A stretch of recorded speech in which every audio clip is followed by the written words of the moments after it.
뉴스 속 경제 이슈는 더 쉽고 깊게, 최신 고용 동향은 더 빠르게 전해드리는 고용브리핑 365 시간입니다. 김지수 기자와 함께하겠습니다. 안녕하세요. 네, 안녕하세요. 오늘 어떤 이슈 준비하셨나요? 네, 지난달 칸 국제영화제에서 한국 영화의 힘을 제대로 확인할 수 있었는데요. 이때 감독상을 받은 박찬욱 감독의 수상 소감 역시 화제입니다. 바로 코로나19 시대를 겪으면서 극장이라는 곳이 얼마나 소중한 것인지 우리 모두가 깨닫게 되는 계기가 됐다는 겁니다. 네, 이 말에 정말 다들 공감하실 것 같아요. 영화는 역시 한쪽 면을 가득 채운 큰 스크린으로 봐야 제맛이다. 이런 걸 특히 요즘 새삼 깨닫죠. 네, 맞습니다. 실제로 그래서일까요? 지난달부터 코로나19 이후 영화관도 모처럼 훈풍이 불고 있습니다. 임시 공휴일이던 지난 1일 전국 영화관을 찾은 관객은 145만 명으로 팬데믹 이후 하루 최다 관객을 기록하기도 했죠. 특히 이번 달에는 관객 관심이 집중된 대작 영화가 속속 개봉하면서 이런 관객의 발길은 더 많이 이어질 것으로 예상됩니다. 이슈픽에서 짚어보겠습니다. 최근에 영화 보신 거 있으신가요? 저는 가장 최근에 본 게 사실 스파이더맨이에요. 스파이더맨이요? 한참 됐어요. 최근에 보신 영화 있으신 거예요? 저는 오늘 아마 소개를 하게 될 범죄의 도시 2를 봤습니다. 아, 정말요? 네. 재밌으셨나요? 재밌었습니다. 실제로 이제 이 범죄의 도시 2의 이 흥행이 예사롭지 않은데요. 1편보다 이제 세계관을 더 확장해서 2편에서는 이제 괴물 형사 마동석이 금천서 강력반들과 함께 이번에는 베트남까지 진출한 최강의 악당을 잡기 위해 통쾌한 범죄 소탕 작전을 그렸습니다. 네. 장르 영화의 작품성과 흥행 모두 다 잡았다는 평가가 나옵니다. 그래서인지 팬데믹 이후 첫 천만 영화의 주인공이 됐는데요. 겨울왕국 2 이후 무려 3년 만입니다. 천만 관객이라는 대기록을 쓴 겁니다. 한국 영화로는 20번째 천만 영화고요. 기생충 이후로 처음입니다. 네, 여기에 칸 영화제에서 수상한 작품들도 이제 줄줄이 개봉하지 않나요? 네, 지난주에 송강호 씨가 칸 영화제 나무주연상을 탄 브로커가 먼저 개봉했습니다. 첫날 예매율부터 40%가 넘어 1위를 차지하면서 기분 좋게 출발했는데요. 브로커는 버려진 아기를 둘러싸고 인연을 맺은 사람들의 예기치 못한 여정을 그린 영화입니다. 송강호 씨뿐만 아니라 강동원, 이지은, 배두나 씨 같은 유명한 배우들이 출연합니다. 또 한국인이 매우 사랑하는 일본 감독 고레에다 히로카즈 감독이 예전에 이제 어느 가족과도 같은 그런 휴머니즘이 깃든 영화를 만들어서 흥행 성적이 기대됩니다. 이렇다 보니까 영화관이 생각보다 화끈하게 회복세다 이렇게 봐도 되겠어요. 네, 실제로 영화관은 지난 2년간 코로나19 방역 규제로 실적 악화를 겪은 업종 중에 하나였죠. 영화관 분위기가 크게 바뀐 모습입니다. 칸 영화제 감독상을 받은 박찬욱 감독의 헤어질 결심도 다음 주 개봉을 앞두고 있고요. 여기에 앞서 이번 주 박훈정 감독의 마녀2도 개봉합니다. 7월 말 극장가는 뜨겁게 달궈질 것 같은데요. 국내 극장가 최대 흥행작인 명량의 후속작을 비롯해 기대작들이 줄줄이 대기 중입니다.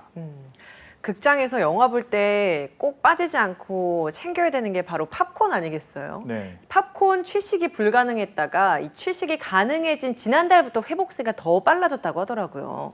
네, 아무래도 이제 팝콘을 빼놓을 수가 없을 텐데요. 그 영화관에서 이제 고소하게 퍼지는 그런 팝콘 냄새, 뭐 항상 그리웠던 분들 많이 있으실 겁니다. 네. 이제는 팝콘 냄새가 나는 그런 팝콘 냄새가 가득 찬 그런 영화관이 이제 관객들로도 가득 찰 것 같습니다. 지난달 영화 관객 수는 단숨에 코로나19 사태 이전인 2019년 5월 대비 80% 수준까지 회복했습니다. 여기에 이달 흥행 연타석에선 영화들이 줄줄이 있으니 다음 달은 아마 더 기대할 수 있을 것 같은데요. 여기에 여름방학 기간까지 겹쳐 있는 상황입니다. 네, 이렇게 활기를 띠곤 있지만 한쪽에서는 불만의 목소리도 나옵니다. 관객들은 몰리고 티켓값도 올렸는데 서비스가 좋지 못하다 이런 불만 많더라고요. 네, 지난달 같은 경우에는 이제 주요 3사 영화관 매점 매출을 보면 90에서 110%까지 이제 오르면서 얼마나 많은 이들이 찾았는지가 이제 느껴지는데요. 하지만 극장의 인력 운영 과정은 예전같이 못한 상황입니다. 성수기라 관객들의 불만이 그래서 나오는 것이죠. 팝콘 한 번 사려면 한참을 기다려야 하는 그런 상황이 펼쳐지는 건데요. 직원들도 힘들기는 마찬가지입니다. 팝콘은 직원들 수명을 갉아서 내드리는 겁니다. 이런 호소문이 인터넷을 달구기도 했는데 네. 코로나19 때문에 이제 인력이 줄어든 탓이겠죠. 취식이 허용되고 사람이 느니까 직원들은 현재는 지금 너무 힘든 상황이라고 합니다. 영화관 취식이 시작된 이후부터 이런 문제가 생겨나기 시작한 건데 그 이후부터 아직까지도 해결이 안 된 건가요? 예, 아마 이제 인력 보충은 이제 쉽지 않은 지점일 수도 있습니다. 영화관 업계는 근무 인력을 보충하고 교육회 서비스를 정상화를 위해 노력을 하겠다, 이제 이렇게 밝혔지만 시간은 아무래도 조금 더 걸릴 것으로 보이는데요. 정직원도 코로나 전후로 대비해서 인력이 이제 30% 줄었고요. 본사 직원과 아르바이트생을 계속 충원을 하고는 있지만 뭐 보통 이제 이런 아르바이트를 많이 하는 대학교 또 중간고사 기간과 겹치면서 인력을 구하는데 어려움을 겪고 있다고 합니다. 네. 그런데 이렇게 영화관이 회복하는 상황에서 희비가 엇갈리는 곳이 있더라고요. 코로나19 때 OTT 시장이 굉장히 흥행을 했는데 안방극장에서 자연히 이게 다시 영화관으로 옮겨가고 있다 보니까 OTT 시장에서 눈물을 짓고 있는 것 같아요. 네, 실제로 이제 OTT의 그 월간 그 이용자 활성 이용자 수를 보게 되면은요, 지난 4월부터 넷플릭스는 5.4%, 디즈니는 11% 넘게 떨어졌다고 합니다. 웨이브도 10%, 티빙도 3% 이상 하락한 걸 볼 수 있는데요. OTT의 최대 경쟁자인 영화관뿐만이 아니죠. 여행이나 야외 활동도 늘어나면서 기존보다는 이제 계속해서 그 활성 이용자 수가 줄어들 수밖에 없을 것 같은데요. OTT만의 자체 콘텐츠로 승부를 본다고는 하지만 일단 1, 2년 정도 이제 단기간 앞으로 이제 그런 단기간 내에는 지금까지와 같은 그런 극적인 성장은 쉽지 않아 보입니다. 네. 한컷 이슈 어떤 소식 준비하셨나요? 네, 이제 코로나19 기간 당시 이제 재택근무를 했던 직원 대다수는 거리두기 해제 이후에도 재택근무를 원한다. 이제 이런 조사 결과가 많이 있습니다. 그래서 미국의 경우 사무실 복귀를 요청한 기업들의 이제 줄 퇴사가 일어나는 일도 있었죠. 여기 일론 머스크 테슬라 CEO가 직원들에게 원격 근무를 원하면 최소 40시간을 사무실에서 일해야 한다. 싫으면 퇴사하라. 이제 이런 이메일을 보냈는데 시대착오적이라는 비판을 받기도 했습니다. 우리나라 사정도 비슷한데요.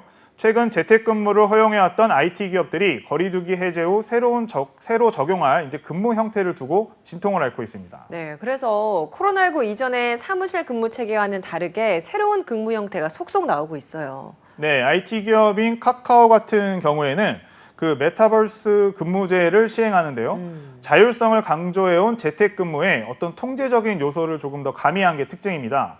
기존에는 근무 시간을 알아서 조정할 수 있었지만 이번에는 제한을 둔 겁니다. 음성 소통이 가능하게끔 항상 스피커를 열어두고 이어폰을 끼고 있어야 하고요. 오후 1시부터 5시는 꼭 일을 하도록 하는 어떤 코어 타임 제도를 만들었습니다. 당연히 이제 직원들은 좀 지나친 감시다, 이제 이런 반발이 있기는 합니다. 회사 측은 한 발 물러나서 제도를 의무화하지는 않고 권장할 계획이라고 하는데 최종 결정은 좀 더 지켜봐야 할 것 같습니다. 네이버 같은 경우에는 사옥을 새로 지었는데도 사무실 출근을 줄인 혼합 형태 근무를 시행한다고 해요. 네, 한 4,900억 원 정도 이제 상당한 비용을 들여서 지은 제2사옥을 이제 네이버가 이제 지었는데요. 이제 다음 달부터 혼합형 근무 형태를 실시합니다. 주 3일 출근과 전면 원격 근무 중 원하는 근무 형태를 선택할 수 있는데 한 달에 한 번은 대면 회의를 하도록 권장하고 있습니다. 다른 기업들도 이렇게 여러 근무 형태를 만들고 직원들에게 선택할 수 있는 폭을 넓혀주고 있는데요. 근무 형태를 둘러싼 기업과 직원 간의 진통은 당분간 계속될 것으로 보입니다. 네, 여유가 된다면 가족, 연인과 함께 영화관 나들이 떠나보시는 건 어떨까요? 코로나19를 견뎌낸 한국 영화계의 훈풍이 이어지길 기대합니다. 오늘 김지수 기자와 함께했습니다. 고맙습니다. 감사합니다.